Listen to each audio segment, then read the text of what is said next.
Here's the thing is if you wanted a table today and you live anywhere but Bucks County or somewhere within drivable reach of our office, the process right now today, which is how it's been and is the same for every other competitor of ours, is you email back and forth with our office, or maybe you call in, but either way, it's most of it goes over email, back and forth, getting all the information about what they're trying to do, what's their style, do you have reference photos? When you're doing custom work, you're building something ground up, and so much stuff just gets lost in translation. Think I'm going on BMW website and I want to build my next BMW.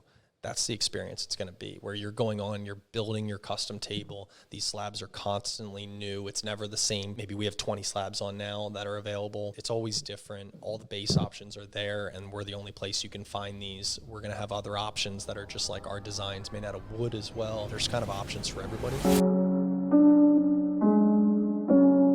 We're back.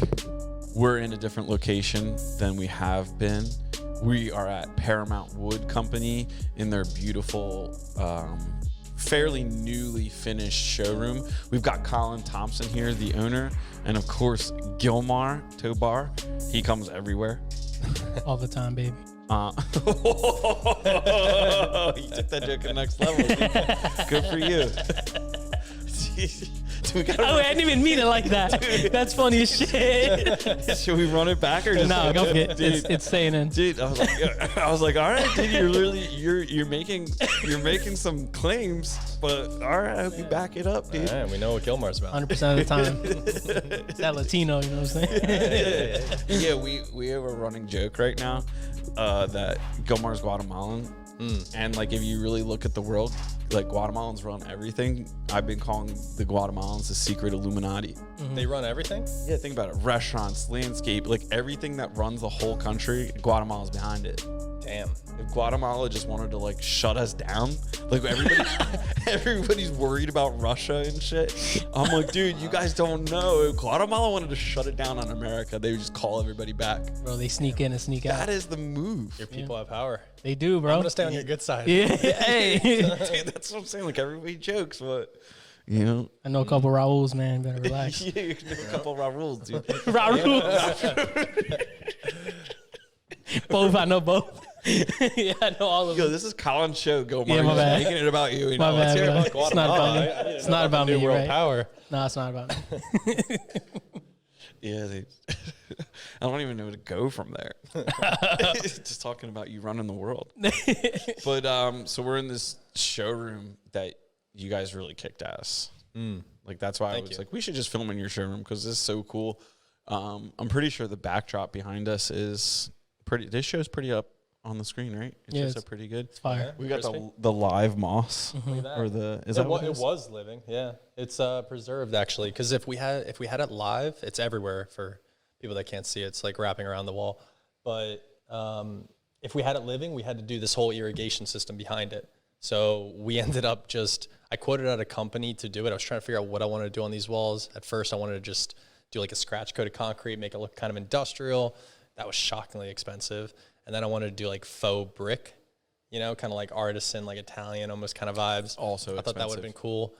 More expensive. Yeah, I bet. And then we found, I was at a restaurant in New York actually, and they had just like a small little section of that. I was like, that is cool and kind of on brand. And I did some research. I had a couple companies quoted out, and it was stupid expensive. I mean, like, I could have done both types of walls combined and then some more, and then went on vacation for the price of what it was. It was crazy. Yeah, because you have to put like all the small piping behind there, and if it gets clogged, you got to flush it all. Yeah, and if it dies, it smells like death. Oh, like if you do anything wrong. So you almost had didn't make any sense. But even the preserved moss was crazy expensive. That's what I was talking about. That was crazy expensive. How is it preserved? I don't know. It's dry. The color stays in it. I'm gonna make something up here, but it worked, and we ended up just buying it in bulk instead of paying any of those prices because we're a new company, and we did it ourselves, and we did piece by piece, like every little piece. It was super tedious, and I don't know why we took it on, but we did it. Hot glue gun. Yeah, just like 3M adhesive, spray adhesive. Damn. Oh wow! And then you just like pushed it on. Yeah. It worked out well. It really does. Every time I come in here, just the balance of like the wood with the moss. It's not anything you'd ever expect, and you can't see it really from when you come in from the outside. You're just expecting to walk in here and see like a bunch of slabs and tables and stuff. Yeah. And you turn around and you look around and you're like, oh my God. Yeah. I think the room looks living. I think what's cool about our showroom here in particular is everything in the showroom we built. So like the lighting clouds above us, they're made out of recycled cherry from Bucks County. It was just extra boards I had laying around before we did construction. We were trying to figure out what we wanted to do with them because we needed to move everything. That's pretty wild that those ceiling fixtures are like leftover wood. That doesn't help all the people that just like stockpile wood in their garages. You actually did something with the wood you stockpiled. Yeah. Everybody's got a random wood pile. It's pretty crazy. Yours made 4 light fixtures. Yeah. Well, we did the same with the like big built-in display unit. That was for the most part extra walnut. We had to buy some more, but that turned out great. And it was like the doors are solid mahogany, which was also like these were all extra boards of material. The cedar actually I pulled off the walls when I was originally renovating the building here. We cleaned them up. They're like 80 years old. The cedar boards. They were in the like the residence area of this building, and they've been there forever. And it's like one of the original parts of the building. And we pulled them off, cleaned them up. Sweet, super old, super colorful cedar. We just used them for that and quite a few other places. We made the windows outside out of them. We were just trying to use what we have. And I grew up in a house that like, I think everybody's got the family member where they hoard everything. And as I do like different phases with the business, I just go back to my childhood thinking about how many times I had to like clean up like all the stuff that we definitely had to keep, but we really like still to this day, it's just collecting dust. So I didn't want to be that person. So every time we do something here, instead of just moving something to like a storage unit or someplace other than right here where it's in the way, we try to make something out of it. And that kind of comes back to like the whole business, using everything that we get and not throwing it away and not just letting it sit somewhere. And you know, wood is wood, so eventually it's going to decay and fall apart and rot and become useless. So we might as well use it while it's useful. Yeah. How did you, when we last talked to you, you were kind of just starting down this journey. So it's cool that, like, I don't know if we have any other podcasts with people that were at ground zero and then like the business is now running to the level you're running at now. Yeah. So it's kind of really cool to see like the growth and the transition of it all. And I've told you this before, but this business I knew you were going to do something. And like, I got to see this space before it was this, obviously. Mm-hmm. But every time I come in here, I'm always just kind of, blown away with what like, it was kind of crazy to hear your vision when you gave me the original tour and then just see it all like exactly how you said it was going to be. And then some parts being like enhanced vision a little bit, like the moss wall. I knew that came up, but when you guys, I think you were trying to do just one wall and you just kind of kept going. Yeah, we did. We had extra. And I'm glad you did. And especially this little slit right here in the wood paneling right there. There's like that, I don't know, probably 6-inch little cutout of just the moss down there. It does. Did anybody draw this out, or did you guys kind of just like? No, we winged it all the way through. And what's funny about that little sliver of moss actually is we were laying the walnut on the wall, which is like brick laid. It's actually flooring. It's recycled walnut flooring that I got from a cabin, and we were laying that down as kind of like this, barrier between the floor and the wall, and then we realized how unflat, or rather level, the floor was with the ceiling. So in the middle, because we were working on the walnut ahead of time, we were using the walnut flooring as extra space filler. And then as we got close to each other, I'm like, these two are not going to line up in any kind of like smooth transition way. So if you actually look at it, there's a slight taper. And that's why we filled it with moss, because it was just going to look like garbage if we tried to get the wood to match up right. So we put a little accent in there, moss, and it's not noticeable at first glance, but if you really look at it, you can tell. I would have never known. It's divided up pretty nice. Yeah, it looks good. Yeah. What it's kind of subtle. Where along this journey, because the last time we talked to you, you told us about how you started out trying to be a general contractor and then found like your passion for all of this. Where along the journey did you come up with like this relationship with the wood? Because even your slogan is very nature oriented, and I know you guys plant trees and do a lot of like giving back to the environment in that way. So I was just kind of wondering like where you picked that up or who you picked that up from. I think it just comes from when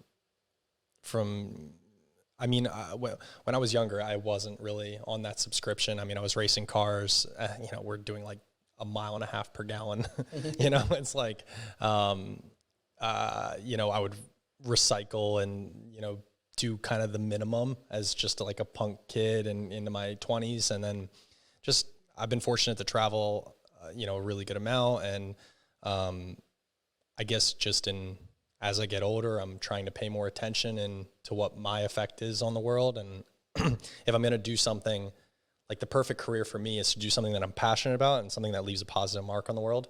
And that's what you see in sort of my first case of doing that is Paramount. And, I think if you can make something really cool and exciting and new and do it in a way that's positive for the environment and for everybody around it, lead a good team, have a good, just vibe around the shop, and then leaving a really good mark on the environment in the result of what you make. I mean, like that's the pinnacle for me. So that's what we always shoot for here. That makes a lot of sense because even watching you, I've had the privilege of being here like while work is actually happening and just watching your interaction with your entire team. There's no surprise to me why you're able to create all of these pieces as a company. Just because like just the communication and just seems like everybody's like really friendly or close with one another, which you don't really see in a lot of businesses, not just exclusive to like trades or, craftsmanship. So that's also a really cool thing that like you're building stuff that's so unique, but you also have such a unique environment here. And then you have a unique showroom. So like you're fairly consistent. Like, wouldn't you agree? Yeah, I agree. I mean, I came here and shot some things for him, and everyone that was helping me out and everyone that's a part of everything, it seems almost like a family. And everyone gets along really well. Everyone has fun, and it's cool to see that environment in a place like this. Yeah, I think that's the only way this kind of stuff works. I mean, or is scalable. Yeah, I mean, could I like be a sort of, bell-ridden leader where I'm just, having everybody punch the checks and I'm paying everybody the minimum and asking the most and pushing them through the day in a way that's maybe maximizes profit for me, but it minimizes everybody's love and experience and everything. Well, first of all, that shows up in the end result. On top of just being a decent person, not wanting to treat people like that. It's something that I think it's important through the hiring process. Like we just added a new team member 2 days ago, and we spent a lot of time researching what sort of role we were hiring for, what sort of person we wanted, if we were to describe the perfect person, and then go through the interview process and see who fits within the picture of what is Paramount the best is, finding these people that are here because they have a true passion and they're not just trying to, get paid or make a living to get by, or because they're kind of into woodworking, but they're not really sure. Like everybody that's here, to your point, it's like a family. We're very fortunate, and it's the only way it works is that everybody truly loves what they do. It shows in the end result, and it also makes for a fantastic work environment. Everybody that's here, like there's no problems. I'm very, if any little thing seems to be an issue, whether it's with an employee or with a client, I'm the type of person that'll just address it right away, because that's, you can say, let's have a great work environment and let's make cool stuff and actually do cool stuff. But problems are always going to come up in every business and every, a company's called a company because it's a group of people. Right. And if you don't nip those things in the butt right away and address them, then that's when they fester into real problems. And I think that translates into most things in life. So I've always just tried to lead that way, as far as the team goes and relationships with customers. If we have any sort of disagreements or if there's any sort of problems, we address them and we move on, and like that just creates the most healthy environment for everybody here, and we crank out more stuff and better stuff than ever before, and that's always going to be the goal of Paramount, is just constantly up leveling our work and making it cooler and cooler and more fascinating, and hopefully, you know, starting to set our own trends for what we think is you know, really fascinating with furniture. Would a lot of your pieces don't stay in the United States? What are you doing, or like what is your plan long term to continue marketing your products abroad, and like how do you plan on like growing that, because it seems like that's been very successful for you? Yeah, I mean that's almost the bread and butter of what the business was formed on, was these I was chasing what I found to be very exciting projects regardless of where they were in the world. Like, to me, I mean, we've got planes that fly to every country in the world, and probably multiple cities within each country, even the small ones. And you can get stuff anywhere. So why would you limit yourself to a small category when you make something like what we do, which is we make our product 100% on site, so we can control the entire production of whatever we're making. And then why would we only ship locally when the world is open, it's fully connected, it's easy to reach people regardless of where they are in the world? And for me, like, my fiance is Norwegian. I used to live in Germany. I've traveled quite a lot. And for me, it was always natural. Like, I never even considered starting the business and not putting a focus into that. And because, you know, with my fiance being Norwegian, we're over there half the time. So it would almost be negligent of me as a business owner to not go after the European market, since I'm spending so much time there anyways. So even your marketing abroad is still like a grassroots operation in a way, where you're very like you're direct to the customer. You're not running like Instagram ads or anything like that. No, we're Gilmar's gonna be helping us with all this stuff actually, because we're that's the one thing I don't have talent in, is marketing. It's not something that you know, I'm the type of person that I just want to be in the shop and I just want to work, and anything of like posting Instagram stories or learning, you know, the best and hottest marketing techniques is just not me. It's not something I have a passion for. It's not something I'm good at. So luckily we have friends like Gilmar that help me out with that and point me in the right direction and create dope content. Dude, that goes back to my theory about that. We run the world. It just reinforces my theory. I'm over here like, Seriously, you go to go to get sushi. They're there too. Guatemalans Dude, are there. they're not even Japanese making the sushi. Nah, man, you got Raul Dude, making. you got your hands in everything. Yeah. You guys need to make a new like flag with just like hands and bowls. What the fuck? Dude, speak to your leader. All right, I will. Text them. I'll fucking hit up Ricardo. Dude, I'm trying to get recognition for the cause, man. I want to be like when the switch gets flipped, I want to be on the right side of history. Dude, you're invited to cookouts, man. You'll be there. All right, cool. Just remember us when you're ruling the world, all right? Gotcha, bro. All right, cool. Dude, like it's eventually it's gonna be like, I think it's like 70% ruled right now. You guys just that's the Illuminati move, is just to fly under the radar. Yeah, you can't go to 85. You're like Democrats, Republicans, whatever. You guys do that. Yeah, that's whatever to us, dude. Yeah, It is what it is. Doesn't matter to you guys. You guys got the control without the fame. Yeah, Smart. exactly, Very bro. smart. That's the way you gotta do it. Under the radar. So you said you travel a lot. Do you ever go out and get inspired by European furniture, architecture? I get inspired by things that I see most of the time in nature, actually. So there's this tree. If anybody wants to do this project, please hire us to do it. You're cutting a tree down? No, there's a tree that's already cut.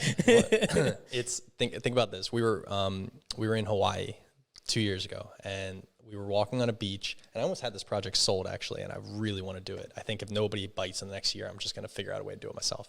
But there was this tree. I don't know what it is because it was so like bleached out by the sun. It was almost pitch white, if that's a saying. Isn't that? And it was, the trunk was cut off, right, very low.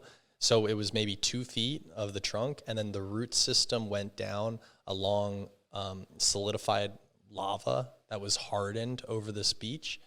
And you could follow the roots down to a freshwater pool that was maybe 20 feet away. And these roots were going around. It's all like fossilized now. So it's fascinating. And I was thinking, how cool would that be if we excavated out these roots that are just sitting and, it's dead. It's just sitting there, slowly decaying at this point. If we excavated out these roots, kept everything relatively intact, and then picture it, if you laser cut the roots flat, so it sat flat, laser cut a parallel line on the top of the trunk. You had me at lasers. And then, yeah, right. And then you put a big glass top on it. So you're looking through and you see the trunk mounted on just one point, and then you've got 10 feet of glass sticking out, and all you're seeing under the glass is these insane fossilized roots. I think it's the coolest table ever. So I'm going to do it one way or another. If somebody wants to get on board, I'm in. But yeah, I was wondering where that was going, because like once you said lava, I'm like, all right, dude, we're doing a live lava pour in the shop, dude. I wonder what it would take. A lot, but those are the kind of things that inspire me. Is like, you'll see a crazy looking tree, or we've done some pieces where we ripped the Maserati apart, and we had almost nothing to do with wood, where we just took the engine out and we made it a coffee table, and it was the only wood part on it was the wood base. So like we were inspired by mechanical things with my motorsports background, and it's always different with us. We just do stuff that's fun, and we like it, and if people want to buy it, we appreciate that. But it's always different. That's why I asked you about the marketing, because I think your brand image is really clean, and the story is really clean, and like this place is really clean. That's what I was wondering, what the sauce was being put in to the marketing, because it almost seems like you don't have to, in a way, but in order for a business to grow steadily, you do need to start taking that seriously at some point. So I was just kind of curious, like, what that long-term plan looked like. But it sounds like criticism. You need to start taking it seriously. No, I think that I don't think it was criticism. I think it was just the reality that there's so many hours in one day, and you've done so much with your time that I don't know. I really honestly don't know where you would have found time to also do the marketing. So it was kind of like, at a certain point, like, you're doing well now. At a certain point, like, the business, in order to keep adding people or paying Gilmars and things like that, like, you do eventually need to market. Yeah, it's something that we're taking really seriously now. It's something that's been sort of an afterthought for us the last 3.5 years, honestly. We've tried to kind of dip our feet now and see what works and what doesn't work, and on a really low scale. But now we're talking about how we're going to market more consistently. I think is the biggest thing for us. Is like right now, I might spend some time, or somebody else in the office might spend some time making like a reel once, and then we have nothing for the rest of the month. And like, we do Instagram stories and all that, but the posting, like, people don't realize posting. I mean, you guys realize, but as a small business, is so much work, and it's like, just to do it is a lot of work, and that doesn't even count in posting smart, and like having strategy, worthwhile stuff. Super worthwhile. I'm definitely starting to look back at what the current strategies that are working for companies are, because there was a period in time where I really had like a good lock on Instagram and things like that. But things have changed with those platforms so much that I kind of feel, I've been listening to podcasts and watching YouTube videos because I feel out of touch with what works right now. And the one thing I listened to today, which was about 8 months old, because that's important too, to like be listening to resources that are actually, those platforms change so much. So if you watch a video on YouTube looking for direction and the video was made in early 2022, that might not be the case anymore. See, that's important. And the thing I was listening to today was like 8 months old, and the strategy was 2 Instagram reels per week, 2 to 5, and then 2 to 5 static posts per week. And one of those being a carousel post with information, like trying to be useful. And it was important to the person speaking on the matter owns a very large marketing firm. And they were referencing how like, hey, static posts are just kind of to reinforce your posts, but they're not as important anymore. if you're not doing the continuous reels like 2 to 5 times per week, you're not going to have any traction organically. That's what I heard, that like static posts are almost irrelevant now. Yeah. That's why you see people posting static posts with like as reels with music or whatever. And Yeah. I don't know. I'm so out of tune with it, but I'm really interested to learn more about it, but it's not something. It's where you come in, Gilmar. You have the passion for it. You have the talent for it. You have the skill. It is, right. And I think that's when I lost touch with all of that, is because once I hired Gilmar back, I mean, this is 3 years ago now, probably. And I hired Gilmar full time at the time. I didn't have to worry about it anymore. So I just kind of like focused on what I needed to be worrying about, which was like, that's an aspect of it. But it's when you're the operator, there's a multitude of things that are like more priority than posting on Instagram. But then if you look over the course of a year and you look at like the data behind, like I track all the data from leads for, does it come from Instagram, house, Facebook, referrals, realtors, which realtor, like all that gets tracked in like the lead gen.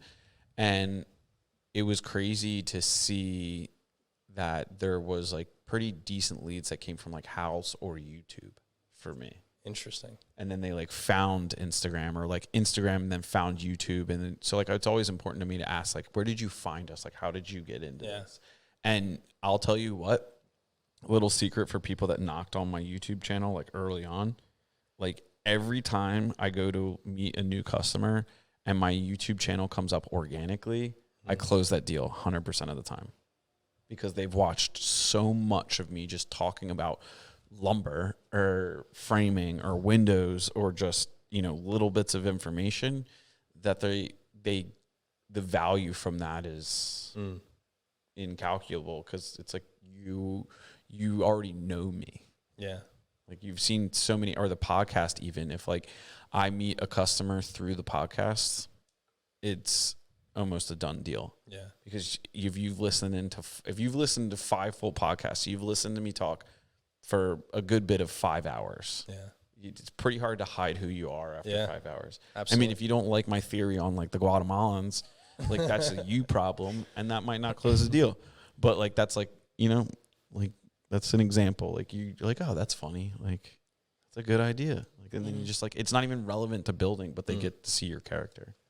Yeah. I mean, I think podcasts are a perfect example of that, because obviously before I came on the first time, I watched quite a few of the podcasts to get a vibe of both of you and the style of it. And if I disagreed with it, or if it was like strongly against, I don't know, something I believed in. Let's not go down any rabbit holes.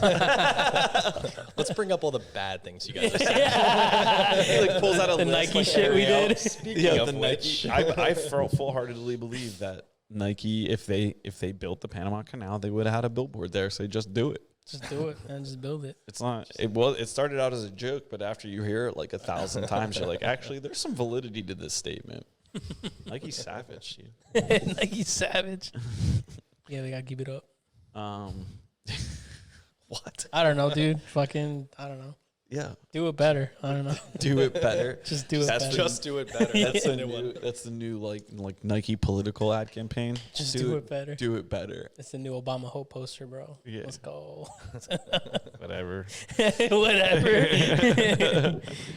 No, that shit was iconic. Whatever. It doesn't matter. It was iconic. I can't disagree with that. But no big deal. Yeah, no big deal. Yeah. I'm not gonna go down any rabbit holes right now. No, zero rabbit holes. Do you miss racing at all now that we're like 3 years or so past when we last talked? Do I miss racing? I mean, I race a couple times a year, mostly vintage cars, just kind of get it out of my system. I miss driving fast. I like driving fast a lot. Keeps that dog in you. I wish we had a dog button. Oh, we got this. We do need a dog button. Fuck, you're right. Yeah. Yeah, I mean, I don't know. I'm gonna do more of it in the future. I think I voluntarily kind of stepped back from it for 4 or 5 years and knew that's what it would take to get a business. Like, I'm gonna start a business. I'm gonna put my life savings into this and all my time and all my blood, sweat, and tears and everything. I can't be fucking off to the racetrack every other week like I was before. So, that's true. It was my career before. I was willing to step away from the career and start the business. So now it's like, okay, just the mentality I had with the racing where I was all in, there was no distractions in my life. I'm that same way with Paramount now. Now I'm obsessed with this, and all I think about is how to make it better. And all you think about is wood? I think about wood all the time. I'm the hardwood guy, Yeah. Go ahead, branch off that. No, nah, dude, I'm chilling. Gilmore's like, clip it. I'm not doing anything. I'm not doing anything. I'm gonna make a YouTube short of that, and it's gonna get 1 million views. You're the hardwood guy. The question I have is, did you make a video of like the showroom in this place yet? That's on YouTube or his YouTube channel? No, I actually sent it to him today. He's got something new. I haven't even seen it because we were talking the whole time. Yeah, So he hasn't reviewed it, but yeah. Damn. All right, because we'll have to put that in the bio because people are gonna be like, "What is this guy about?" Oh yeah, it's the hardwood guy. the hardwood guy. Yeah, I mean, I don't know too many. I know like people that race, but I don't know too many like actual race car drivers. When people say rubbing is racing, is that like? Do you think that's accurate? Yeah. Yeah. So when you're in like a McLaren or a Porsche, like you can't think about that. You can't think about that. It's gonna get a mark. I mean, it's yeah. I mean, did you ever get out of the car and someone was like, "But the carbon fiber." Or not when you're holding the trophy. they don't say anything. Yeah, there was a moment in it was on TV and I think I have the video on my phone actually, and it's me doing donuts after I won the race, and the race was perfectly clean. I didn't have any contact, and then I went out and did donuts. And by the way, like for everybody that's watched races and they see like, oh, people won the race, especially in NASCAR, they do donuts. It's actually pretty much the only type of racing people do donuts in is NASCAR. Yeah. It's horrible for the car. Like you can break an axle, you can destroy like suspension, components. Tell that to everybody that owns a Hellcat. It's like probably the worst thing you do for a car, but I'm not going to tell you it's not fun because it's super fun. So I won this race. I was driving a prototype car. And I won, dominated. I was feeling really good. I had a second race. It was 2 sprint races this weekend. I won the first one. And we had a second one the next day. So I'm just going and doing donuts, and they are sweet donuts, like big white smoke. And it's right in front of the grandstands where there was a bunch of people watching. It was really cool. And I watched the TV coverage afterwards, and the announcer, this woman just goes, Colin, you need that car tomorrow. They're not going to be happy. And then I pull into the pits after I got the donuts done. I'm all excited. And the team owner, is like high-fiving me. My dad's there, the whole team, we're celebrating. The engineer walks up, this really, really stern Dutch guy. And he just goes, "Good job racing. You fucked the car up." Oh no! And I broke an axle. It was the equivalent of like a hairline fracture for an axle, but you can't use it the next day because it's gonna fail during a race. And he was the kind of guy that would never say anything really nice except like, "Oh, you won, you dominated, you won the championship. Good." And that was it. And so it was like good. And then he went on like a rant about how I messed the car up. But it's like part of it. And did you hit him with that? But can you fix it? Yeah, it was luckily, it wasn't the team or on us. It was the sponsors who probably weren't happy when they got the bill, but it was a $15,000 damage just after winning the race. So it was I heard about it, but then I won the next race the next day, so we were okay. Oh shit! But yeah, I mean, rubbing is racing. Like every time you go on track, you're driving these cars at the absolute limit of what they can be driven. That's the whole point of it, and you're doing it around. I mean, between on the sprint races, you've got maybe 30 other cars on the track, and the endurance races, you might have 70 other cars on track. Where these, you've got a 4-mile circuit, and 70 cars are racing as hard as they possibly can and pushing it to their absolute limit until they're about to fail. Yeah, you're going to bang into each other. And if it's a brand new, McLaren or Porsche or Ferrari or Lambo, that's just part of it. Like, that's just the bodywork on the outside. And like, we can replace parts like that. It's expected. But yeah, I mean, there's a fine line between rubbing is racing and like driving and being kind of like a dick about it and like trying to Like take someone GTA. out. Yeah. Just like racking in the cars. Yeah, right. You cut me off. I'm off the bridge. Dive bomb. Did you ever playing Grand Theft Auto, right? Of course. Have you played? Absolutely. Have you ever just like been doing like a mission and somebody like messes the mission up and you just like go off on a shooting spree? Yeah, fuck That's it. the whole It's point of the game. You just cut me off. I had 30 seconds left. You ruined like everybody on the street. Everybody's car is done. Yeah. I almost never did the missions. Yeah. I used to just steal cars and sell them. My problem with the new games is like you had to do some of the missions to get the whole map. Yeah. But once I did that, I was like, the rest of these missions aren't completed. I don't know what this 100%. story's about. I got to fly around in this chopper, just shoot the machine guns. Dude, there was these hacks where you could hack the stock market and just make $1 million in 10 seconons. I used to do that all the time, dude. Gotta Just hit buy the market. houses. Yeah, Just hit the dude. market. Just hit the market and fuck it up. Because there was this contract, not to go, there's this contract where I think there's some insurance company and then you go murder this guy that's in charge of the company and then you fucking sell all your stock or you buy it or something like that. Okay. And you just make all your money. Oh. Did it every time. Then you just Worked go every time. right to the gun store. Yeah, dude. Right. Every time, dude. Yeah. Only you could do that in real life. Yeah. Not murder anyone, but you know what I'm saying. You can try. Yeah, I Your guess, like- Guatemalans might be able to get you You're out. right, right. You're fucking right, Where's dude. your Raoul's at? Dude, hit my Raul's up. Yeah, my Raul's. fine. I really think this theory of mine can get legs. All right. Like we got to make sure people know the deal. We got to get in front of the It right started people. as a joke, but the more you think about it, you're like, there's some validity to this statement. It could be. Put that respect on the name, dude. Yeah, but we got to keep it on DL. I'm gonna blow. It's gonna be. We're gonna have a what's it called? A whistleblower. How do you say that in Spanish? I don't know. A whistleblower. Whistleblower. Yeah, dude. I wish we knew how to say that in Spanish because that's what. Well, a whistle would be a pito, and pito. then blower, soplador. So, soplador de pito or something like yeah, that. dude. Gonna Yeah. call them all out. Yeah, there you go. We're gonna have a bunch of what's that guy's name that went to Moscow, Russia? What That, guy? like, Snowden. Oh, Snowden. Yeah, dude. Had like what would be like a last name like Snowden in Spanish? Don't you? I know you can't translate that to Spanish. It's a name, but like, what would like a Spanish version of that name be? Damn. Like a real like nerdy ass last name. Probably like a Gonzalez. Yeah, I don't know. I feel like Gonzalez. Gonzalez is the nerdy one. I feel think like so. Gonzalez is the name I would throw on like all names. Yeah. I feel like Gonzalez is Miller. Miller. Yeah, you're right. Yeah, dude. See, Or I De La know. Cruz. Yeah, Raul de la Cruz. De La Cruz. He's gonna blow the lid off this joint, dude. That's gonna be my insider name. Raul De La Cruz. Yeah, when I get like indoctrinated into the Templar. Yeah, you'll get knighted with a tortilla or They're something. like, yeah, they just like whack me on each shoulder with a tortilla. You hear the like, flap? Raul de la Cruz. You are now a Guatemalan citizen. Oh, bro. Dude, I'm getting in. Yo, I'm telling you, I got aunts. They'll hook you up. What are you saying? I gotta like get divorced and married? Oh, No, I'm just saying you don't have that. any cousins? No, I'm not saying that I at could all. go old lady. Nah, dude, Ariel could come too, bro. Yeah, what would Ariel's name be? Like, is Ariel a Spanish name or like is there? No, it's not.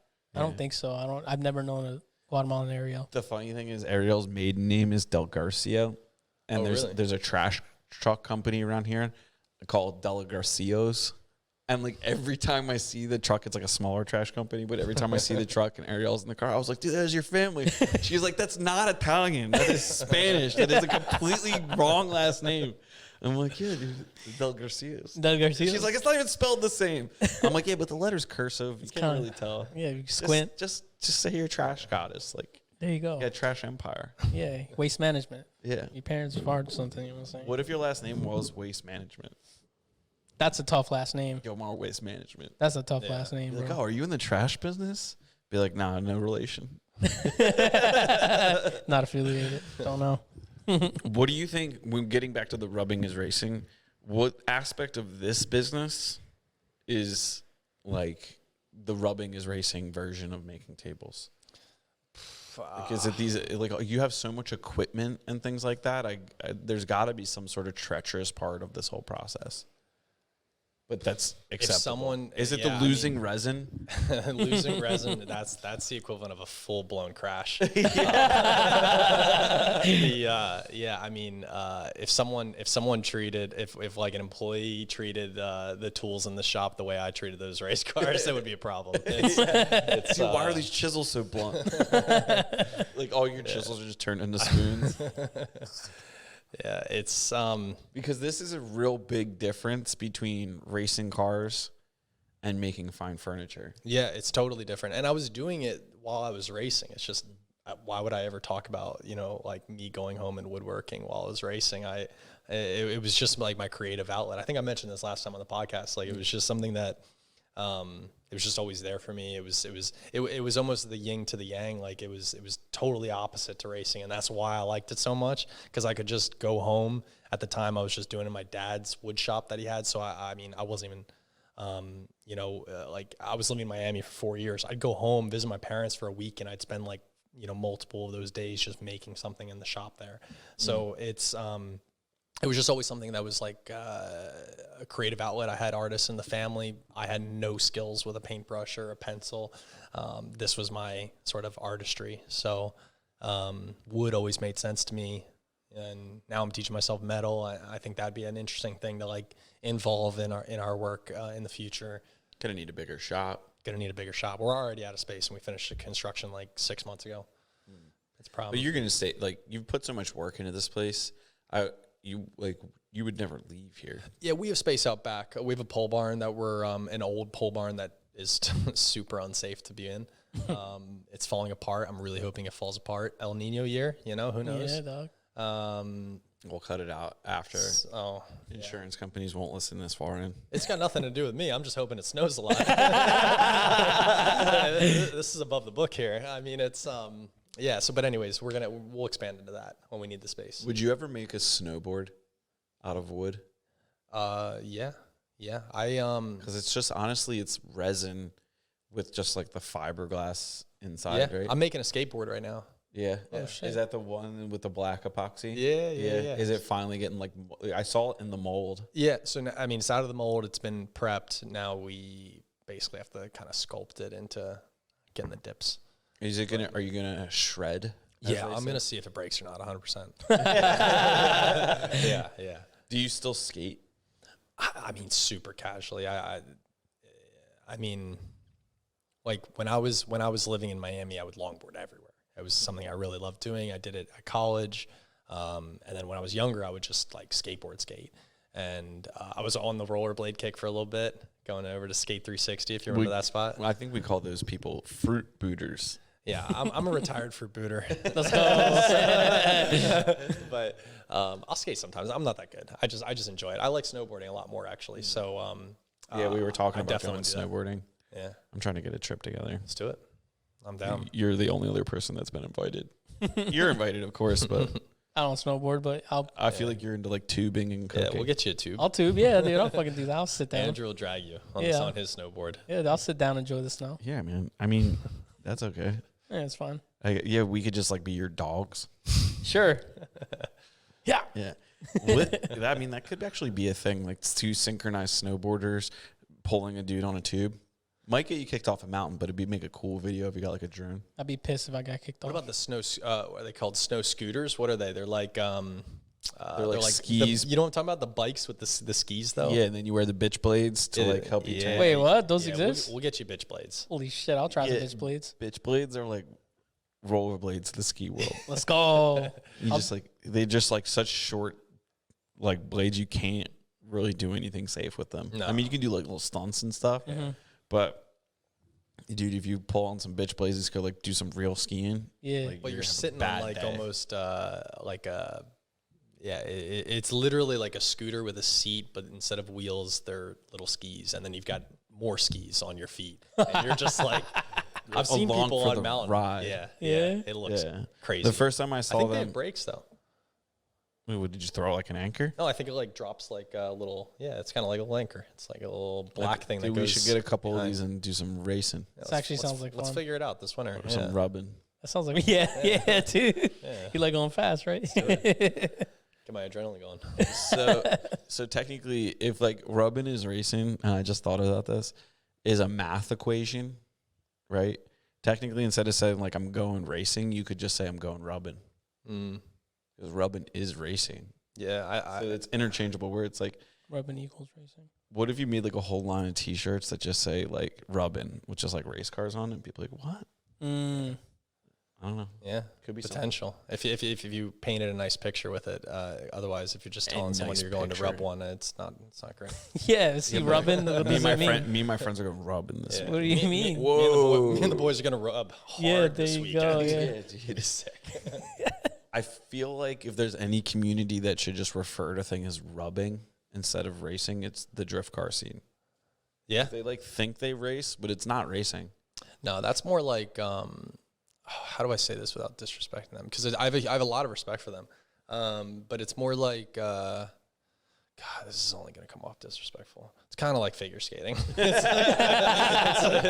It's like because it's more of like an art. Like it's all about. I mean, It is figure. It's like it synchronized. has nothing swimming. to do with who finishes first. Like it's so irrelevant. I mean, it's time trialed, but it's mostly about like your style points on the like how difficult was your slide and like how smooth was it. Did you hit the designated zones and yeah. stuff like that? Yeah, That's real interesting. it's tough to do, but it's not racing. Have you ever like, I mean, you've raced cars, so like you've obviously drifted, like, because if you're not barely sideways, like you're kind of not racing hard enough. When you're racing, you don't want to slide at all, believe it or not. As soon as you start sliding, although it feels way faster, it's way slower. If you want to be on the limit where, like when we're racing at the absolute limit of what a car can do, you can actually feel the rubber, which heats up a lot. It's much more than like a car that you're driving on the road where you're never going to feel this. But when you really lean into a car through a corner, you can feel the rubber like ripping off the road as it's like cornering and barely holding on. So you can start to feel it rip. And that's that really thin line between going a little bit too slow and sliding. And that little, perfect little zone there is the fastest way you can possibly drive. That's why they always switch out tires, like hard, soft tire and all We that. would go through a set of tires every hour. Yeah. Dang, dude. Jeez. That F1 knowledge. Shredding tires. How much is a set of tires for a car like that? Oh my God. Expensive. It was I think they were like $3,000 a set. Jeez Christ. I wish we had a cha-ching. Yeah. I'll do that for now. What is it? It was a bomb. Yeah, it's a bomb. Nice, It's a shotgun. I think it's a shotgun. I mean, it could be a bomb. Could be a bomb. Yeah, bombs that's a sensitive subject these days. Yeah, you know what? It's just a shotgun. Shotguns are fun. Yeah, Yeah. exactly. We get little whistles. What as far as like metal work goes, are you like what are you trying to do with that? I'm starting honestly, slow. once you start getting into metal work, like then it's like where do you stop? I see us. I mean, I just want to know enough to have an educated conversation when we actually hire somebody on to do it. It's I'm not planning on doing a lot myself. I mean, I taught myself to weld on the metal sign we made out front. And now I'm converting the back of our shop truck into a flatbed, which is requiring a lot of welding. And it's just starting with that. I'm getting a base knowledge, and then eventually I'm hoping sometime next year we can set up a small metal shop and have one person run that for us and just be able to do like more intricate bases, more like, copper or brass inlays and stuff, and kind of just open the door into being able to do more things. Where do you get your metal bases and stuff right now from?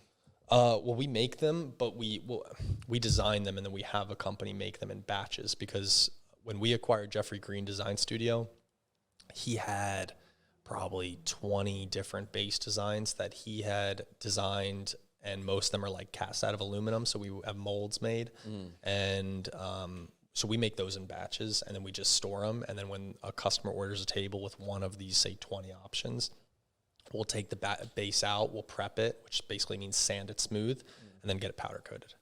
What's like the ordering process like then? Do you have like, is it very streamlined now? Or because I see you posting about like the different slabs that you have.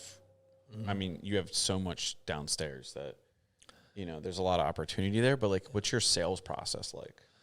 Yeah, I mean, most of our leads are either through interior designers who send us, it's usually some sort of architectural drawing or sketch or design of what they want exactly. And then it's up to us to figure out how to execute that and find a piece of wood that, if necessary, that matches the style. And then on the other side, you see us posting like available slabs that we have on social media and on the website. We get a lot of leads for the website for like individual people. Hopefully, when we launch our new website next month, we'll get even more of that. And that's just, I mean, someone inquires like what the sales process will be, I guess is the best way to answer this question. When we have a new website, you'll be able to actually go on the website, build your own table. So see our available slab inventory. We have these proprietary base designs. So like, oh, let me see, you know, this slab. Oh, I like that slab. Okay, let me see this base design. No, this base design. Go through 10 more if you'd like. Change the color on the base into exactly what you want. You can tint the top. You can, you know, how many people are going to sit at this top? Well, maybe I want to cut it a little shorter. Maybe I want to slide up extension table. We give all these options. So a client would be able to just, I mean, if they didn't want to talk to anybody and they wanted to totally hands off, they'd be able to go through the whole process on their own. On the new website? On the new website. And that'll launch next month. That sounds intense. Have you seen this yet? He showed me some screenshots. It's freaking sick. It's amazing. We've been working on it all summer. Actually, probably more than that. Yeah, because I feel like you talked to me about that a while ago. We've been working on it nonstop since. And it's something that, like, for us, you know, in this industry, the barrier to entry for someone that wants a piece from a company, either us or someone adjacent to us, is really, like, it's a high barrier to entry. If you wanted to get the table that we're sitting at right now, like, if you had this idea that I wanted to get this table, where do you go? Like, if you're you know, somebody random who doesn't know me or know somebody or know of a company that does this specifically, they would either where do you like go? try and do it themselves. Maybe if they're handy. With like a handy, like I know tons of people when we used to make furniture and stuff, people all the time that I was friends with would be like, look at this thing I just made. I'm like, cool, dude, you made a bookshelf and it looks like it might be from IKEA. Like, with no offense, like, I'm cool you assembled this, but like I mean, you're leaps and bounds above where we were when we stopped doing it, but I know what goes into these pieces, and now it makes a lot of sense that you would invest the time into a website like that, because like you said, the barrier to entry, it is really difficult. And I remember the struggle of like feeling like the customer wasn't trusting what they were getting, or some customers would just be like, yeah, whatever you want, which is also really stressful because it's like, yeah, but what if you don't like what I put together, kind of a thing. So you think that website, the time invested and money invested in that website, do you think that will have like a large impact? Like, yeah, I mean, we're hoping that it you know, up levels the amount of work that we're able to do, you know, considerably. I mean, I hope it adds quite a few more projects per month. And we have the space that we can add additional woodworkers on in order to absorb that additional run rate. But we, you know, here's the thing is if you wanted a table today and you live anywhere but Bucks County or somewhere within drivable reach of our office, the process right now today, which is how it's been and is the same for every other competitor of ours, is you email back and forth with our office, or maybe you call in, but either way, it's most of it goes over email, back and forth, back and forth, back and forth. Here are the available slab options. You can, you know, getting all the information about what they're trying to do, what's their style, do you have reference photos? When you're doing custom work, you're building something ground up, and so much stuff just gets lost in translation. And if we can paint a picture that is, you know, a table, think I'm going on BMW website and I want to build my next BMW. That's the experience it's going to be, where you're going on, you're building your custom table. These slabs are constantly new. It's never the same, you know, maybe we have 20 slabs on now that are available. It's going to be a totally different 20 slabs if you come back in a month and a half. and it's always different. All the base options are there, and we're the only place you can find these. We're gonna have other options that are just like our designs made out of wood as well. So there's kind of options for everybody. Is that going to alleviate the demand on your sales staff? That's one of the biggest parts. Right now, they'll spend so much time emailing back and forth. I've witnessed it. She feel bad for them. She was emailing like while you were pouring tables. Yeah, she was asking about like other people's jobs and being like, "Can I send this picture? Like, I need to move this piece around. I'll take a picture of it again." Like, it was kind of, I started to see or get a glimpse. I'm like, wow, one piece of furniture could take just as many email interactions as someone remodeling like a large portion of their home. It's ridiculous. And I was kind of like, damn, this is really demanding communication. I feel bad because, I mean, the only reason our office manager, Lisa, isn't here working right now, I honestly, is because I told her you have to leave so we can film this podcast, because otherwise she'll just stay late and be working till like 7 o'clock at night, and then she's back in at 7 in the morning. I mean, is that just because she cares that much? She loves it, and we're very lucky to have staff that are willing to commit that. But it's from my side, I wouldn't be doing a good job as the owner of the company if I didn't put in efforts. One, to alleviate all the work that the staff is doing. I want them to be able to work, smarter, not harder. Let's have a more efficient system so you can use your skills in a more efficient way instead of just trying to burn the hours as much as you can. It doesn't last for anybody, and it's just going to burn you out. It's going to make you lose the passion for what you have. And also, for our side and for my side as wanting to grow the company, I'd have to have, 3 times the size of my office that I do now if I want to hit any of the goals that I have. So if we can, a lot of people, by the way, when they reach out, and I know I'm the same way, if I wanted to get something custom, if I had a way of doing it without ever talking to anybody, and I could do it in a complete way where I felt like I got all the information, all my questions were answered, and I was able to design something that I know this is a one-of-one piece and it's only going to be me because this slab is only available right now, and there's going to be new stuff down the road, and if nothing's speaking to me right now, let me just check back in a couple weeks and it's going to be something different, I'm sure. That's a really exciting process for a lot of people, and you can do that from anywhere in the world. And if you do want involvement on your time, you can do it on your time, spent in bed in the middle of the night browsing instead of on social media. I need a new table for the living room and let's figure it out. So it just seemed like an obvious solution that didn't exist in the industry already.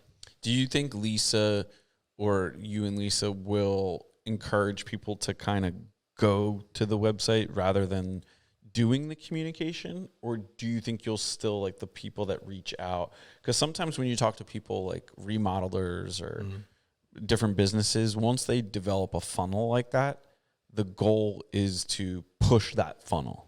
So like with remodelers like Gilmar and I know, a lot of them have systems set up which make a lot of sense, where it's like no matter what, you go through the funnel. And if you don't go through the funnel, we don't do business. And I try to adhere to that model, but I find with my customers, I think that my customers are a lot like, it's probably very similar, if not the same demographic. I would agree.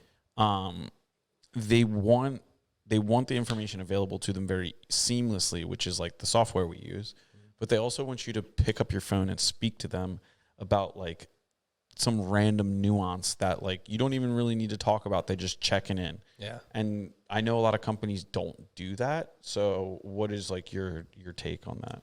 I mean, when you're in the high-end custom world, you have to have options for all these solutions. Like if some clients are not going to want to be, like if it was me, I wouldn't want to, if I didn't have to talk to somebody, I would rather just work through the process on myself. But that's me, and I'm not the same as everybody else in the world. So there's people that, really want to get your opinion the whole way through and kind of have you hold their hand. There's people that want a little bit of input. Whatever somebody wants, we'll be there for it. If they want to do it over email, we'll do it. We don't have any problem with it. We've done plenty of it. But so the website's an enhancement to the sales process. Totally an enhancement. And also it's a great resource, because even if you want to place the order and design something with us, we have a TV right behind our desk that will open up the website, for example, and show and kind of build the table together if they're in person. Interior designers can use this as a resource with their clients, so they can say, oh, you know, we're designing this space for you.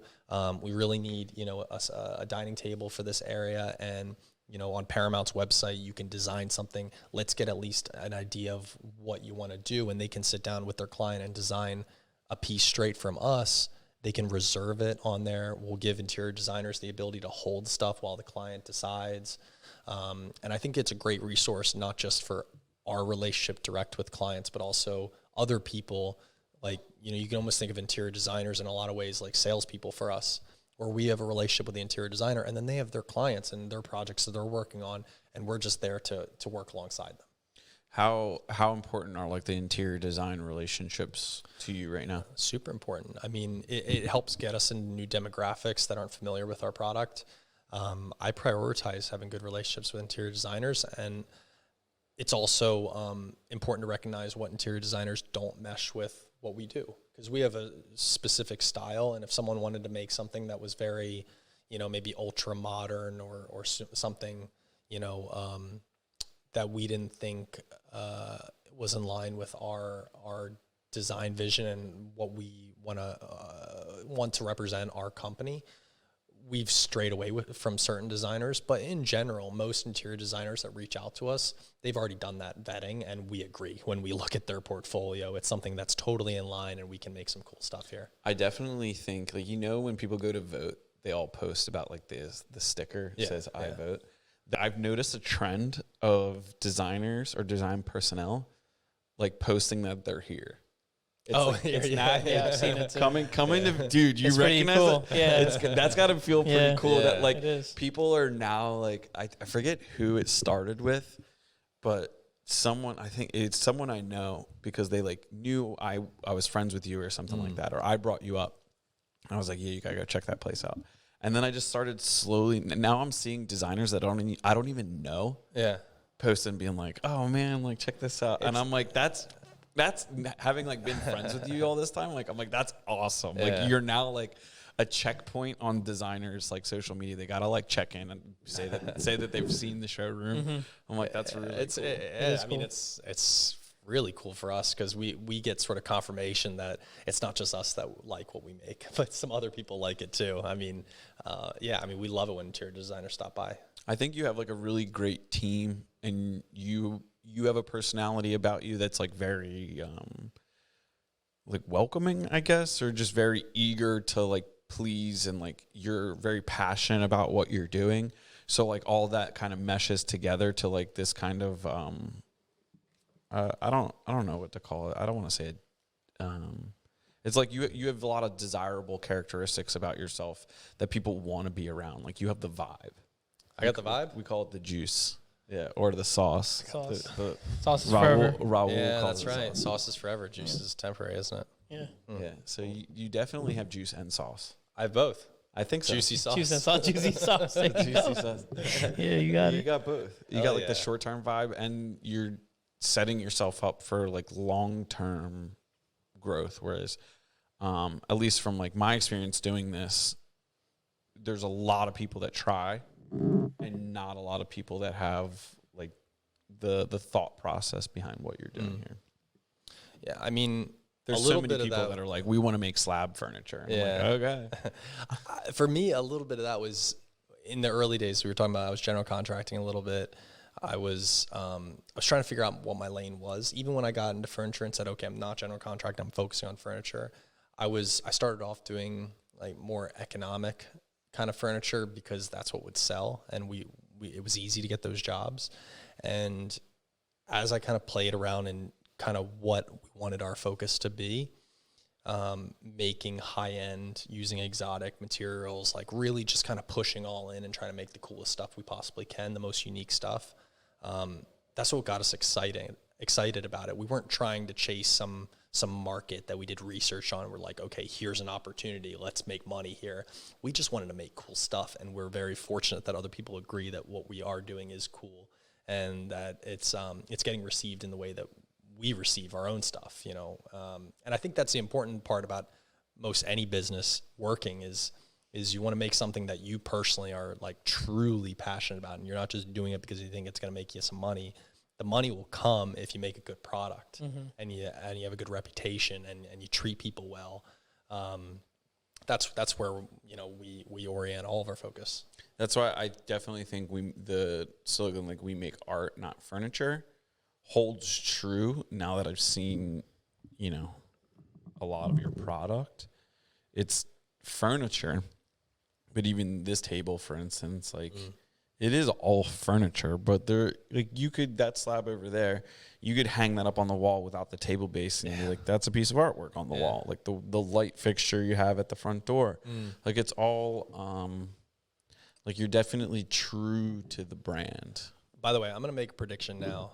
I don't know why this hasn't been a thing forever, but doing wall art, like the way that I think we do it, is I think that's going to be a trend in the future. I think that's going to be the coolest way to decorate your home, is to get some crazy exotic piece of wood that has whatever, you know, obscure shape, or you got to kind of pick them specifically. You can't just throw a piece of wood up on the wall and call it, you know, wall art. But when you pick the right stuff and you display it in the right way, man, that is like truly art to me. Like, what is that piece of wood that's up there? That's a buckeye burl. So that's a root burl that grew on a buckeye tree in Northern California. So all the voids and everything that are on it, hopefully we can pop like a little picture up or something. I don't know, but it's so cool. You kind of have to see it. No, you have to come to the showroom. Screw this picture. We're not making it. Yeah. You want to be a trendsetter? Yeah. You want to be part of the Illuminati? You got to come in and see the showroom. I'm not posting pictures, making it easy for people. But it's crazy because it's such an alien looking piece of wood, and that's the kind of, like, you won't see us just cranking out wall art, but when we find something where it has a lot of voids or something, it's not really usable as a surface, and you could probably cast it in resin and make it more usable as a surface. We do that often, but some pieces are just obviously need to just be hung on a wall, and I don't know why it's not hasn't been a trend, but we're trying to make it a trend, because I've got multiple pieces up in my place, and I give them as gifts and people freak out over them. I think it's the coolest thing. Yeah, it's definitely really cool, because I get what you mean by, like, maybe not a usable surface. I guess you could fill that whole thing with resin. Yeah. But then it's kind of like, that's a lot of resin at a certain point. Like, it's more resin than wood kind of a thing. For sure. I remember when we made our conference room table. You remember that thing? Like, we got a lot of shit for, like, it had like one, I don't know what this is, like a branch that stuck out the side. So, like, the table wasn't square. Yeah. And the conversation we were, like, debating is, like, do we cut our conference room table to make it square? And I refused to. And eventually everybody just adapted to the fact that, like, somebody had to sit a little slightly out, a little different. Like, it was such a cool piece. And our conference room table was actually a mistake table. Like, we made a table for a customer and they didn't like it, so we kept it as our conference room table. That's right. I was like, that was a really expensive mistake. So when people would be like, oh, did you make this? I'm like, yeah. By accident. The kid you're ashamed of, the one you keep in the basement. So that's why I have an appreciation for, like, there's a decent amount of ambiguity when you're doing, like, the resin pours that you're doing. Because what happened with that table that we made was the resin didn't come out the color, or like it might have been the transparency. There was something about the black resin that the customer was like, that's not what I asked for. That's tough. Yeah. Yeah. With the resin stuff, I mean, especially when you're trying to color match to what a customer wants, even if you do a sample, like, we mix resin in 5-gallon buckets when we pour it. When you do a sample, it would be insane to mix up 5 gallons. That's $1,000 of resin, raw material cost. So it would be crazy to mix up 5 gallons for a sample, and you're tinting it with either mica powder or some sort of high like density tinting, like trans tint or something really, really pure tint, and you're putting little drops in, and you tint it based on volume. So you can scale it up and down, sure, but it might take a tablespoon of mica powder in a 5-gallon bucket to accomplish the color, but, like, how do you sample that in a small piece? So it's all by eye, really. And if we're doing samples for a client. And at the point, like, we always put out a disclosure, like, we want you to understand it's going to be close, but I can't, if you hold the two next to each other at the end, I can't guarantee it's going to be the same, because this is like literally the part in our whole creation that is the most like art, you know, where we're actually trying to get a small thing and scale it up visually with like your, like if you took a little sample, like it's like a paint swatch. And also, if something's an inch thick and you use the same tint, the same, like if say you've got something that's an inch thick and it's 20% transparent, make that 2 inches thick, still 20% transparent, it's going to let through less light. So if you have something that's, you know, this, I wish I had a sample right here and I could show you, but if you had something that's, you know, a certain color, if you were to do that to the camera, yeah, we could actually, but if you have something that's, you know, this dark and you want to, you know, do the same exact tint, but make it, you don't want a piece that's twice as thick, it's going to look way darker. It's just how it works. So everything's different. The sample would have to be the same thickness as the final product. It's very challenging to get it exact. So we base everything off of trust with the clients. We actually, now we have to have them sign waivers that like they understand that it won't be exact. The good old waiver form. And because it's not, it's very, very expensive process to do. So, you know, running the risk of a client saying, well, this is, you know, 2% different color than what we expected, that's within a, you know, reasonable tolerance. If you ask for blue, we're not going to give you red, but it might be, you know, within a certain acceptable range of the exact shade of blue you're asking for. We haven't had a problem yet, to be honest with you. I think we're pretty good at matching the colors, but it's hard. Like, to your point, it's really hard to get those colors exact. And resin, you've got one shot. Like, there's no taking color out. There's no putting color in after you've poured it either. Like, once it's in those buckets, you mix it, you pour it, it is done. There's nothing you're going to do to that resin to change it after you've poured it. Damn, that's rough. You just wait for it to harden up, come back in a week, and Gilmore's sweating right now. He's stressed. Because I remember seeing you guys be a bit stressed out with some of the stressed out. That was that one table was an absolute nightmare. Yeah. So I can only imagine. And when you guys came to watch us pour, and you saw that we were doing 3 tables at 3 big pours at once, that was a lot of resin. I still need to edit that footage and put it on YouTube. Put like cool stuff. Put the thing in. I was just like, I just haven't had the time. I've looked back at the footage and the picture. Have you looked at it at all? No, I can't find the folder. Dude, what am I going to do with you, dude? I don't know, dude. Send me the link to the folder. In the folder. Dude, I don't know. I haven't found it. Yeah. But back to the whole art part. I mean, when I showed up, you were telling me the history behind this table. Yeah. And that's what I find the most interesting and impressive about what you do, is that you find these exotic species of woods, but it's not as if you're taking them down. They're already down, so you're repurposing them. Instead of letting them die, you reuse them. I mean, I don't know if you know the history behind this table, but can you let them know about it? Because I thought it was pretty interesting.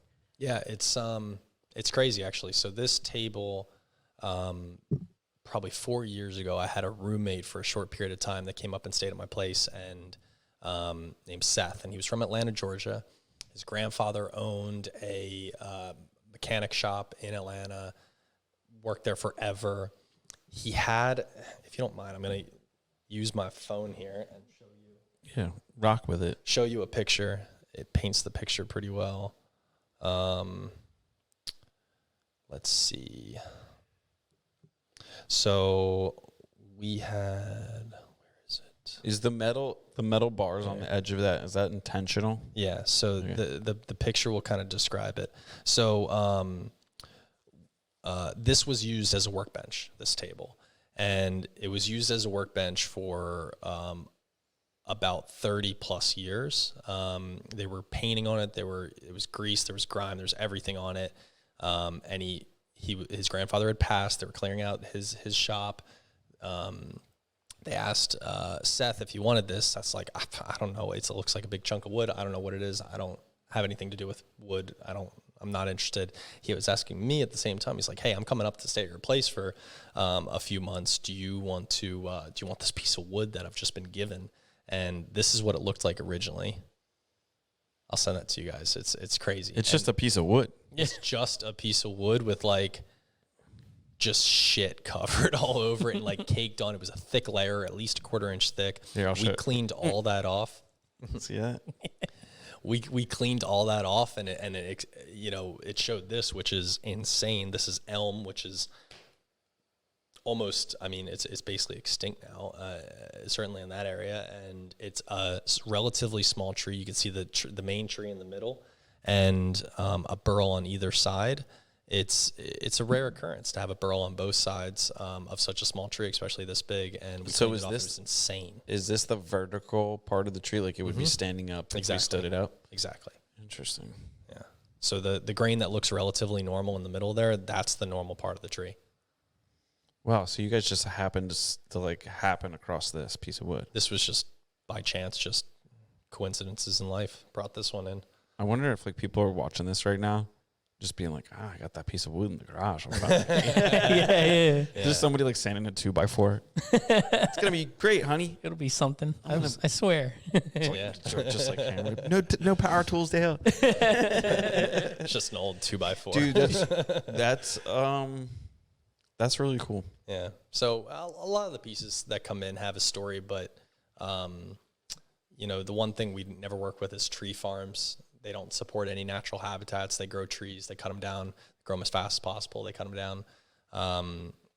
You know, although every slab that we get in or every piece of wood we get into our shop has been taken down or has fallen of natural causes. It's either been taken down for, you know, some totally irrelevant reason to why we're needing it.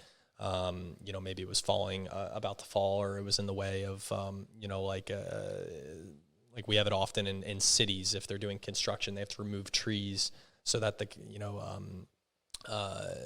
like if they're putting up a building or something, and they have to move out some trees from the sidewalk. We've had a couple of those coming in from Philadelphia, like on Walnut Street.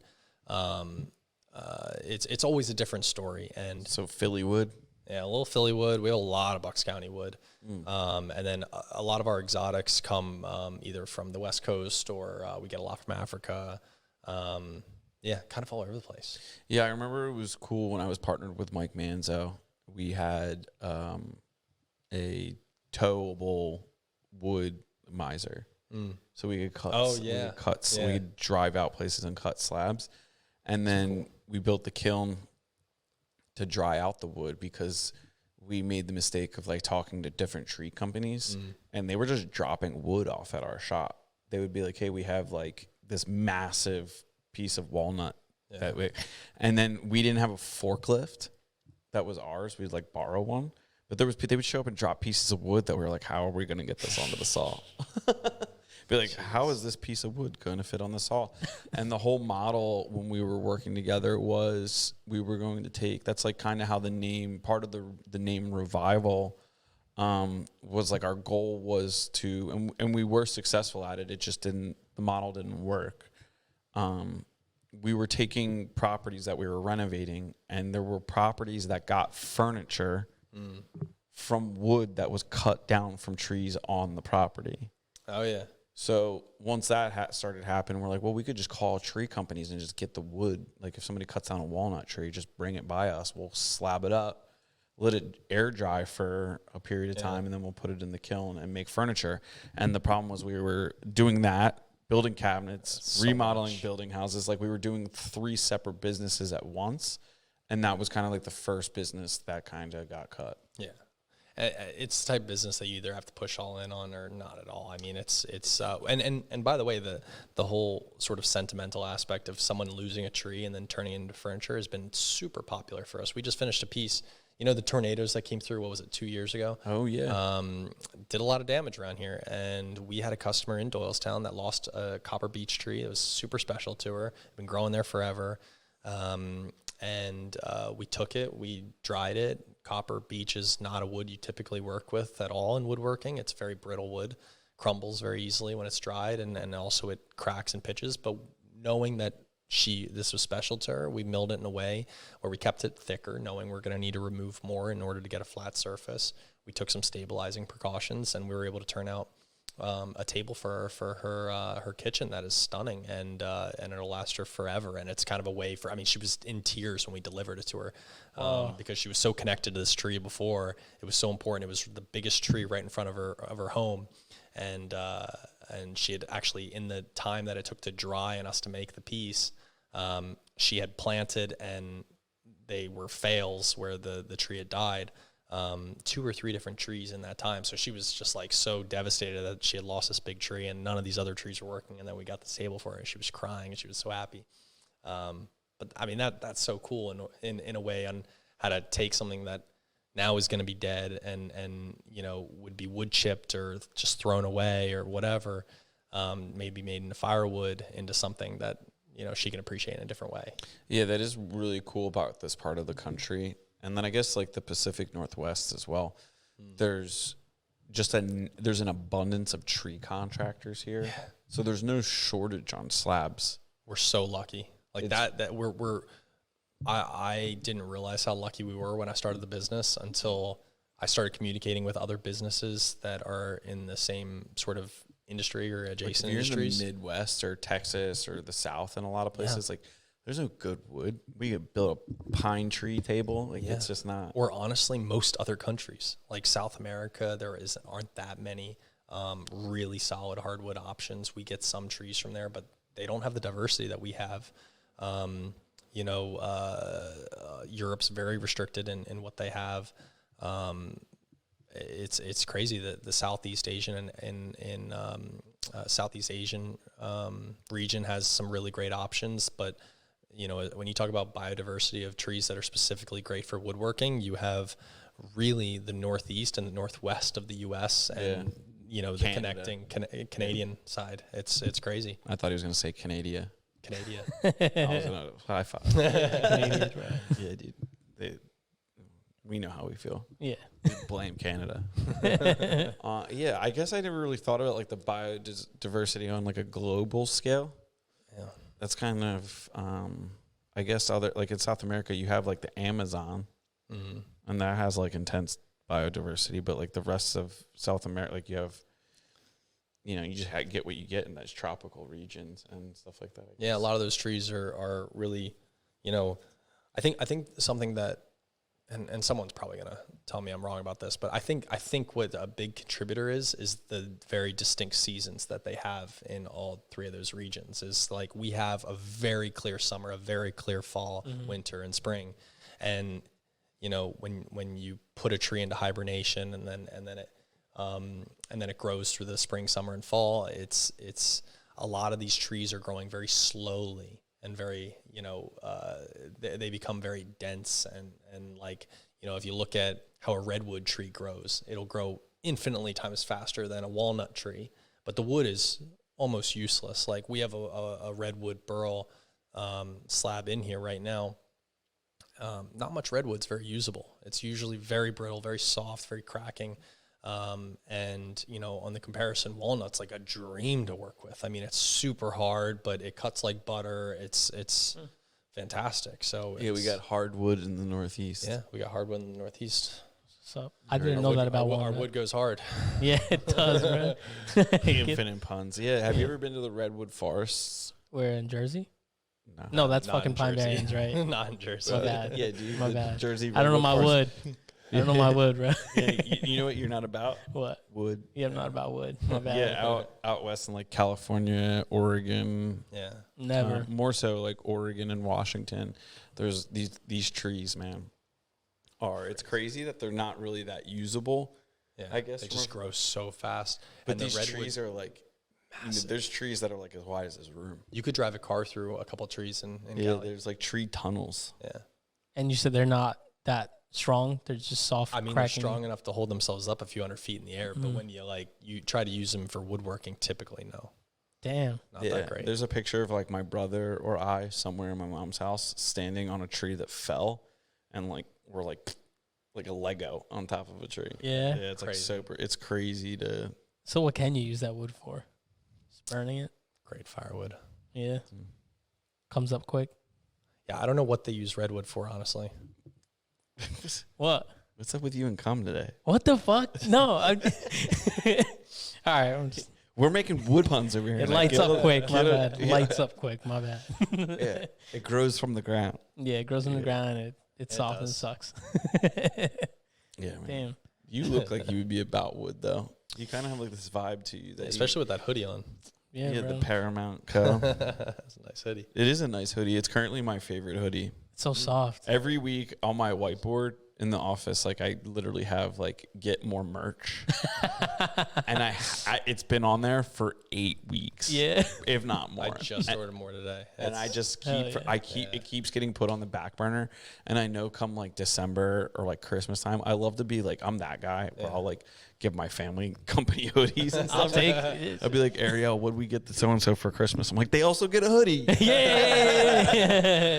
It's a great gift. You guys have to use the company that I use for the shop stuff. You can put it through hell. Those hoodies. Oh, the branded t-shirts bills. And all that. Yeah, the branded bills. Nice stuff. We got a little branded pricey, bills but it's hats. worth it. Yeah, we got some branded bill hats We got the hats. They were nice. for the old company. Yeah, they were sick. Yeah, for the old company we did. They were really nice. Yeah, we might have some race stuff coming. We got some sick stuff. When you want to talk about like cool looking stuff, Yeah, You designed some stuff? yeah, This is some town club meets Paramount Co? something like that. Yeah. something like that. Yeah. How's that work? Does that go under that brand? Like you throw it under the clothing, or is it still Armor Studios? I don't know. I think I'll throw it under the clothing. Yeah, I think 'cause that should be under it's like town. the clothing line. Yeah. Because nobody believes that a company that does graphic design or like photos and stuff also designs clothing, but it's true. Yeah, it's true. We do Does it all. Yeah.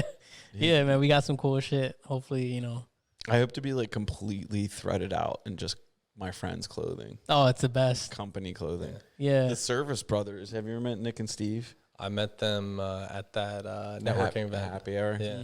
Yeah, they literally they might still, but there was a period in time where like if you saw them together, one of them had like a Revival shirt on or a sweatshirt, or like if not both of them. And it was always really cool. And I was like, damn, you guys are like really great billboards. Yeah, Yeah, they are. man. Everybody looks. That's why that's why I really appreciate that you put effort into your merch, because I believe in doing the same, because if you want people to wear your stuff, it's got to be legit or cool. Like, what was the one thing that was said about like it was like streetwear. Is that what we were saying? Yeah. Because people were just like, what company is this? I would have friends that would wear our shirts, and it doesn't say what it is. It's just the logos look cool or something. Yeah. People would come up to them in bars and be like, what is this? Yeah, we get it all the time. Construction company. Yeah, we get it all the time too. I mean, Yeah. it started with, I just wanted to make stuff like, okay, I got a shop. I don't have that many employees, so I don't need to care that much about saving like $2 on a shirt or something like that. Let me just make something comfortable that people are like, I'm going to want to wear, and then probably everybody else is going to want to wear it. And so it's comfortable, high quality, and it looks cool. And we did that, and then we started getting a lot of requests for people that just wanted to buy what we were wearing in the shop. And that's why we have some of it out here now. But it was never made with the intention of just selling for merch. We were just trying to make some like comfortable, nice stuff for everybody in the shop. You got to find the designer that's patient zero and just give them a hoodie and have them take a picture in the hoodie and post it. And then you'll create the viral like competition of like What is this? the same people that come to the showroom and post that like they've made it to the Paramount showroom. You could probably replicate that with the clothing. Yeah. I got a Paramount hoodie. What do you have? You know what I'm saying? Like I got a Paramount. It's like a varsity jacket. Yeah, there you go. It's a You letter. know what I'm saying? That'd be fire. You're a part of the cool kids. Yeah, you gotta be in the club. Everybody wants to sit at the cool kids table. Yeah, so when I saw you had a Paramount hoodie and I didn't have one, I was like, he was pissed. I He was was like, like, "Where'd you?" He was like looking at me, and I'm like, "What's up?" He's like, "Where'd you get this?" yeah. I was a little upset. You know who also did that to me? Who? His dad. Oh yeah. His dad came in there. I'm talking to him, and he's like, "I don't have one of these." And I was like, "Oh, Sorry. it's not what you think." That's the way it looks. He just gave it to me. It's like clearly worn. Like my like stringer, like all chewed up. Yeah, I had to give him one later that day. Yeah, that's great. No, yeah, it's cool that you really care about the overall outlook of the brand. It's cool when someone cares that much about what they do, because then it translates to also the work and everything else that they do. It's really cool what you're doing here. Thank you. I full-heartedly agree with that, Because if like the website looks legit, the clothing looks legit, like the logos look legit, like chances are the company's gonna be legit. That's just my selfish belief, because like I also do the same or try to. That if you care about the whole picture and the whole package, chances are like you're not gonna have a problem. And I mean, there's probably people that make furniture or build that just like don't even have a website, that like they build a great product. But chances, I think it's more likely that if like they don't care about a website, like chances are they don't care about their product. Like you don't care about, like Colin's putting all this effort into making the website functional in a way that, the only other people that do that are like car companies. Yeah. I mean, we get some like, I don't want to say negative feedback, but we get criticism like, why, as a young company, why are you putting so much effort into your showroom, and why are you putting so much effort into, the merch, for example, or the website? And to me, it's I mean, to your point, as a company, if you look at a company that cares about the other things that maybe you could consider more like fringe items, where they're not necessary to run a successful business at its just most core. Like, do I want a company that pays my bills and is profitable and we can do what we want to do? You don't need nice merch. You don't need the greatest website in the world. You don't need the greatest showroom in the world. You just need to kind of pass the bar for all those things. But if you want to do, if a company is willing to put the effort into all these other items that and still have a rock solid core, I mean, if you match those two companies up together, like say the finished product is the same, but one of them has better marketing, better website, better gear, happier employees, pays them more. Yeah. Like this company's getting smoked any day of the week. Yeah. And it's not always necessarily about the competition. I think those companies can be successful. I've had this argument with numerous people where they're just like, I've had it with business partners that didn't, like, we weren't aligned on like how we should market or be as loud with our marketing. Yeah. And I'm like, look, like we're competing against the big dogs. Like I'm competing against companies that have been around 40 years that are like about to be passed off to a third or second generation. You have to work harder. I have to make a YouTube channel. Like I have to show what the value is behind our business. So, dude, we're same page. Yeah, same page. Pretty cool. We're gonna get Gilmore in on the wood, dude. You're gonna know wood. Yeah, I don't really know wood like that. I built shelves at home. I don't even know what wood I use to build them. So yeah, that's cool. Depot wood. Yeah, I went to Home Depot. I was, let me get that, cut it up, sanded it, stained it, all that shit. It looked good though. Thanks. Yeah, you know the steps. Yeah, dude. Fucking worked hard. I was in my backyard, sanding away. It was a good time. Hand sanding too. I ain't have no tools. Fuck that. Next time, come here. It's kind of funny that like so many people in construction that you didn't think to be like, hey, can I borrow a sander? I have sanders with dust on them that like I could have given you an orbital or like a sander, and you could have never given it back, and I wouldn't have noticed. Yeah. I just don't know how to go on asking about that. I'm just, I'll figure it out. But you're right. I should. You know people. What? Yeah, you're right. That's you're the Raul in you, dude. You're right. That's right. Care about yourself, dude. That's true, bro. You can't hedge on anybody else because like chances are you got to pull the carpet out from underneath them. Yeah, fuck it. You're gonna figure out how to sand so good with your hands that you're not gonna need a machine. Yeah, you're right. You are the machine, dude. Relying on a machine's weakness in your culture. Yeah, it's the way my culture does it, bro. Yeah, dude. Big shoulders. Just get at it. Yeah, bro. I can barely fit through doors sometimes. It's just fucked up. I gotta walk in sideways. That's why he grew his hair out to hide his traps. Yeah, dude. Makes a lot of sense. I saw you walk through the other door to come in through these double doors instead of the main door. You saw me, makes bro. A lot of sense now. You saw me. He went to a celebrity hairstylist to get his hair done. Celebrity hairstylist? Makes a lot of sense. Look at those weaves. Is she? He came back and I was like, "Did you get a haircut?" He's like, I did do that. I did. Just a hair flick. He did the herbal essence hair flick. I was like, slow down. Bro, the wind was blowing. A whole Avita commercial. Yeah, it was, bro. Shit was lit. And we were recording with an artist, so I was like, dude, you cannot look this good. He's going to want to paint you. Yeah, right. I'm amazed he wasn't like, come on, can I paint you? You're beautiful. No, you can't make any money off me yet, so. Yeah, dude. That's because, when Raul, until we blow up, he'll be ready to paint me. He blows that whistle, dude. Yeah, there you go, bro. You'll get a painting then. Yeah. You'll be painted, and then the value will be flip-flopped. Ooh. You know what I'm saying? You'll hold the chips in your hand. Hell yeah. Right now, he'd get you at a discount, Mm-hmm. but then he's gonna pay a premium. He's gonna pay a premium. I'm gonna negotiate this contract. I appreciate that. Yeah, I'm excited. it's cool. That's what I do. Yeah, that's what you do. You make shit happen. Dude, I think we did the damn Yeah, thing. we did the thing, Did man. the thing. How many minutes is we've been doing? About 90 minutes is. Ooh, damn. It's like the perfect time. Time flies. Yeah, dude. It did fly by. What do you have to leave us on? Like, what do you like? If you had to say, if I gave you 30 seconds, I'll give you more. I I was like, that's 6 messed up. I don't seconds. know. If, I could. If you had one moment left to live, Oh my God. One opportunity. It's like one Mom Spaghetti. the lights just dim down. Colin just picks up the Spotlight. microphone. Someday we're gonna be big enough show that we're gonna have a guy like running the lights. Yeah, and, hell it'll be yeah. like, and then just like a spotlight comes up on Colin. Cue spotlight. Like I had AI write us a rap about, like, I asked them to write a marketing commercial as a rap. Wow. I should have prepared it. Wow. We could have done it. We'll That'd when be we get the light guy, I'll do the rap. Yeah, there you go, dude. You got a fog machine? the You can bring that AI in. is wild. You just gave me. I'm going down an AI rabbit hole this weekend, dude. I'm definitely gonna write it down in my notebook. Oh, shit. AI raps like for you, Oh, shit. Yeah. dude. Just like I had to just write it. I didn't have it read it, no, but I had it write. It was sick. I asked it to make it more edgy. It did. Whoa. Edgy how it added an N-word. You said it. What the fuck? I'm just saying. This is AI, man. It is crazy. I Me don't and know. Colin can't say stuff like that. I can't either. I don't know, dude. I've heard some of your friends in Trenton talk.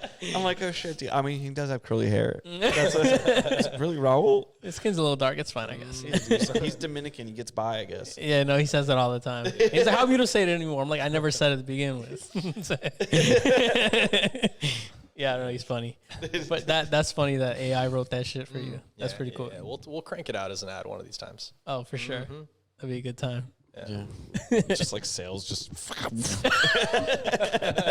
your demographics, just like we're more classical.